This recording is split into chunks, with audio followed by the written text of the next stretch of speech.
So mo ni ato ang mga breeders diri oh. Kaya silang taman.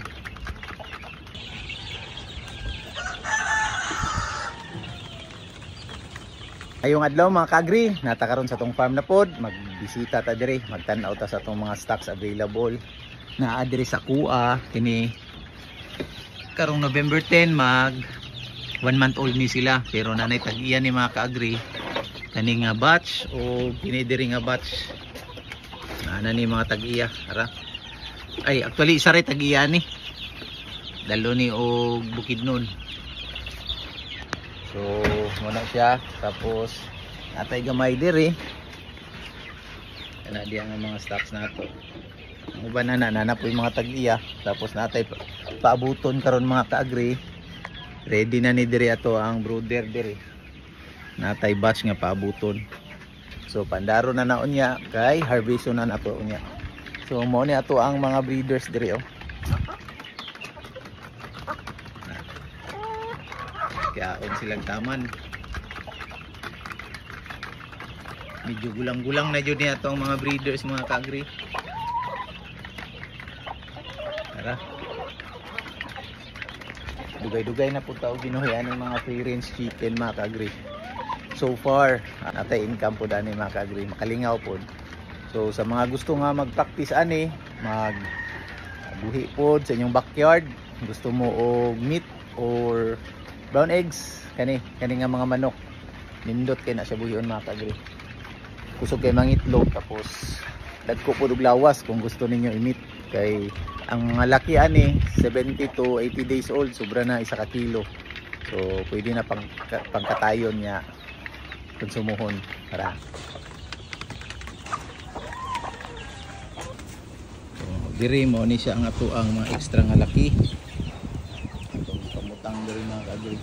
Pero say maglibog lagi mi kay say mura man pud og mga bayi o puro magol ang bayi kani oh. Ariya ana kani. Bayi. Ana iya. Maglibog jud mi usahay mga kaagri.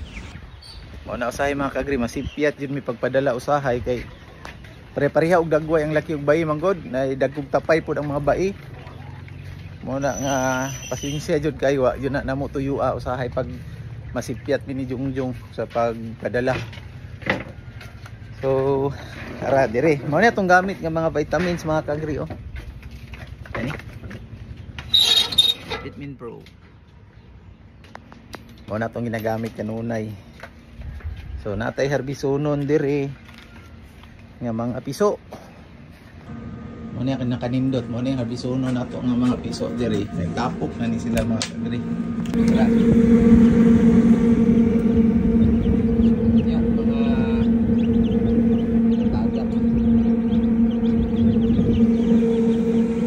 Harvesta na niyang alas 3. Ready na to ato ang sudlanan nito tong brooder. Tapos the moment nato ni siya pag harvest, i-try na to sexing ni siya, babae ug lalaki, pero usay maglibog lagi jud mi. Feather sexable man noon sila, pero usahay magkarambol jud, di jud malikayan. Tapos ato na dayong bakunahan siya og clone para diretso-diretso na siya pag mag-harvest. Pag butang sa brooder, dili na sila ma-stress kay nabakunahan na nato. So diri sa akong kilid mao ni nga to ang itlog na pod nga butang na pod diri sa isa ka incubator. So pag-harvest nato diri, salang na pod ta diri butang. So cycle lang jud mga kaagri, tuyok-tuyok ra jud. Nya og nay mamalit, say natay available nga mga day old, natay week old ug month old. Ang RTL medyo maglisod jud ta sa pagkakaroon mga kaagri kay di jud kaabtan og RTL. So kanang gusto mo palit og RTL, astang lisura jud. So mo na to ang mga vitamins from Battlecock. Ano itong ginagamit kanunay sa breeders egg 1000 kani permanente jud mi kada adlaw may gahatag ani ug ang Vitamin Pro pagkahapon mo nang himsog kayo atong mga manok. Kayong salamat mga kaagri, salamat sa inyo ang pag-follow kanunay sa ato ang channel. God bless and happy farming.